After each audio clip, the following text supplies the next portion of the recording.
श्री स्वामी समर्थ। आपल्या घरामध्ये कायम धनधान्याची समृद्धी राहावी, कधीच तुटवडा पडू नये, लक्ष्मी कायम टिकावी यासाठी गुढीपाडव्याच्या दिवशी आपल्याला एक तोडगा करायचा आहे।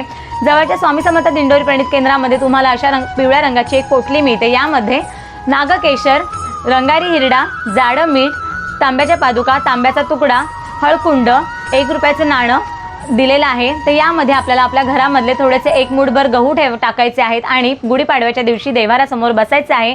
एक पाट घ्यायचा आहे, पाटावरती तुम्हाला ही पोटली ठेवायची आहे, हळदी कुंकू वाहायचं आहे आणि ओम श्री श्री नमः असं म्हणून आपल्याला त्याची पूजा करायची आहे। त्यानंतर ही पोटली आपल्याला आपल्या उजव्या हातात अशा प्रकारे धरायची आहे आणि त्यावरती आपल्याला एक सेवा करायची ती म्हणजे 1 माळ श्री स्वामी समर्थ जप, विष्णू गायत्री मंत्र, लक्ष्मी गायत्री मंत्र, कुबेर मंत्र आणि 1 वेळा किंवा 16 वेळा श्री सुक्ताचं पठण करत तुम्हाला ही सेवा करायची आहे। त्यानंतर ही पोटली पुन्हा पाटावर ठेवायची आहे, धूप दीप अगरबत्ती ओवाळून घ्यायचं आहे आणि मग आपल्याला स्वामी महाराजांकडे एक प्रार्थना करायची आहे ती म्हणजे माझ्या घरामध्ये धनधान्य कायम राहावं, कधी तुटवडा राहू नये यासाठी मी हा तोडगा करतोय। तर वर्षभर माझ्या घरामध्ये कायम लक्ष्मी टिकावी आणि त्यानंतर तुम्हाला हा तोडगा घरातल्या ईशान्य कोपऱ्यामध्ये बांधायचा आहे किंवा तुम्ही देवघरात सुद्धा ईशान्य कोपऱ्याला पिवळ्या धाग्यानेच तुम्हाला हा तोडगा बांधायचा आहे।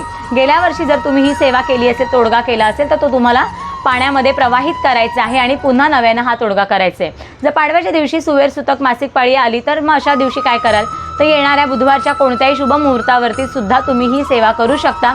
तर प्रत्येकाने हा तोडगा नक्की करून बघा, घरामध्ये धनधान्याला कधीच कमी पडत नाही आणि हा अनुभव तुम्हाला सुद्धा नक्की येईल। स्वामी महाराज तुमच्या मनातल्या सगळ्या चांगल्या इच्छा पूर्ण करू देत। धन्यवाद। श्री स्वामी समर्थ।